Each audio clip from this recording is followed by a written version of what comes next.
Assalamualaikum warahmatullahi wabarakatuh. Perkenalkan, nama saya November Maulana dengan NIM 21087291. Pada kesempatan kali ini saya akan mempresentasikan hasil diskusi kelompok saya dari kelompok 9 yang berjudul komunikasi dalam olahraga. Pengertian komunikasi. Banyak pendapat dari berbagai pakar mengenai definisi komunikasi, namun jika diperhatikan dengan seksama, dari berbagai pendapat tersebut mempunyai maksud yang hampir sama.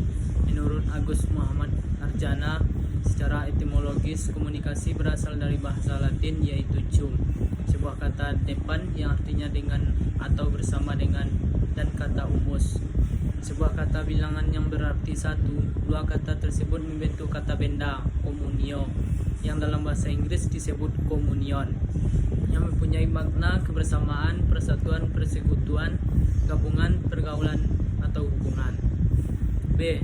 Tujuan komunikasi. Menurut Rian Nugroho, tujuan komunikasi adalah menciptakan pemahaman bersama atau mengubah persepsi, bahkan perilaku. Komunikasi tidak hanya menyampaikan informasi atau pesan saja, tetapi komunikasi dilakukan seorang dengan pihak lainnya dalam upaya membentuk suatu makna serta mengemban harapan-harapannya. C. Hakikat komunikasi. Dari pengertian dan tujuan yang telah diuraikan, maka dapat dikemukakan hakikat makna dari suatu proses komunikasi. Pertama, komunikasi adalah suatu proses. Komunikasi dikatakan suatu proses karena komunikasi adalah kegiatan dinamis yang berlangsung secara berkesinambungan. 2. Komunikasi adalah sistem interaksi. Setiap komponen komunikasi memiliki tugas atau karakter yang berbeda, mulai dari komunikator, pesan, sampai komunikan.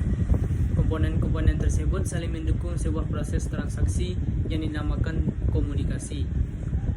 3. Komunikasi hendak meraih tujuan tertentu. Setiap proses komunikasi selalu terkait dengan adanya tujuan tertentu. Seseorang berkomunikasi tentu saja mempunyai tujuan tertentu yang ingin dicapai. D. Bentuk komunikasi. Bentuk komunikasi dapat diklasifikasikan menurut jumlah pihak yang terlibat dalam proses komunikasi, yaitu yang pertama, komunikasi interpersonal, yaitu proses komunikasi yang terjadi dalam dari diri, misalnya proses berpikir untuk memecahkan masalah pribadi. 2. Komunikasi antarpersonal, yaitu komunikasi yang terjadi antar seseorang dengan orang lain, bisa berlangsung secara tatap muka maupun dengan bantuan media. 3. Komunikasi kelompok, yaitu komunikasi yang berlangsung dalam suatu kelompok, misalnya diskusi, seminar, sidang kelompok, dan sebagainya. 4. Komunikasi massa, yaitu komunikasi yang melibatkan banyak orang. Beberapa ahli mengatakan bahwa komunikasi massa adalah komunikasi melalui media massa, yaitu kampanye politik. Sifat komunikasi. Dilihat dari sifatnya, proses komunikasi dapat dibedakan menjadi: yang pertama, komunikasi tatap muka. Dalam hal ini, pihak yang berkomunikasi saling bertemu dalam suatu tempat tertentu. Komunikasi bermedia. Komunikasi dengan menggunakan bantuan media seperti telepon, surat, radio, dan sebagainya. Komunikasi verbal. Dalam hal ini, pesan yang disampaikan atau dikirimkan berupa pesan verbal atau dalam bentuk ungkapan kalimat, baik secara lisan maupun tulisan. Komunikasi nonverbal. Komunikasi ini bercirikan pesan yang disampaikan berupa pesan nonverbal atau bahasa isyarat, baik isyarat badaniyah maupun isyarat gambar. F. Unsur-unsur komunikasi. Yang pertama, komunikator. Yang kedua, pesan. 3. Channel atau saluran. 4. Komunikan. 5. Umpan balik. 6. Gangguan. Selanjutnya, fungsi komunikasi. Fungsi komunikasi dalam sistem sosial menurut Wijaya adalah sebagai berikut. Yang pertama, informasi, pengumpulan, penyimpanan, pemrosesan, penyebaran berita, data, gambar, fakta, pesan, opini, dan komentar yang dibutuhkan agar dapat mengerti dan bereaksi secara jelas terhadap kondisi lingkungan.